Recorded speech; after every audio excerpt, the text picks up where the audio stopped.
Hey everybody, this is Jason Kihle, and this is episode 7 of The Beat of a Different Drummer, and I want to do another drum cover today, and it's going to be the Dance of Eternity from Dream Theater's 1999 release, Metropolis 2 Scenes from Memory. I didn't realize it was that long ago, but it is. And this is Mike Portnoy, of course, on this piece, and I have to say first, I like his drumming. I think it fits great for the type of music that Dream Theater plays, and I think he's just an outstanding musician. I've seen him live, and I mean, it was essentially flawless drumming. It was very impressive. For this particular piece, this is the first piece that I started looking at. I looked around to see what people were covering, and this one kept coming up, and I thought, all right, let's give it a shot. And really, it needs a lot of attention. I actually got the transcribed drum part. Hudson Music has that available. I would highly recommend purchasing it if you are looking to do your own cover of this. And what you'll see me using is actually, sorry about the glare, my iPad Pro, and then AirTurn has this great product. It's called a tap. It's a BT106, and this is available online.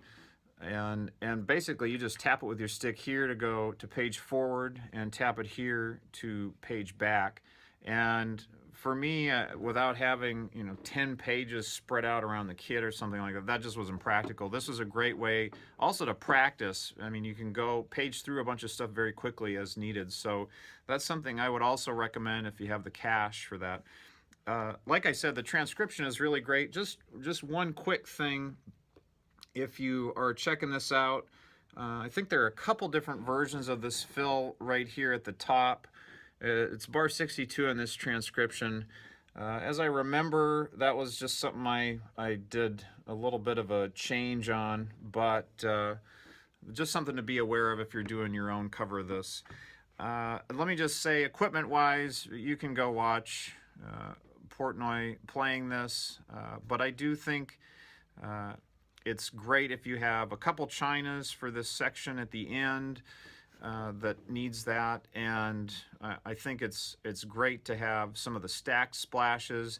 Even if you have, say, 2 sets of stacked splashes and maybe one just individual splash, I think that goes a long way towards getting what we're after with a cover of this tune. So anyway, those are just a couple things about this tune. Certainly it requires consistent double bass, whether it's notated as 1/8 notes at a faster tempo or 1/16 or whatever.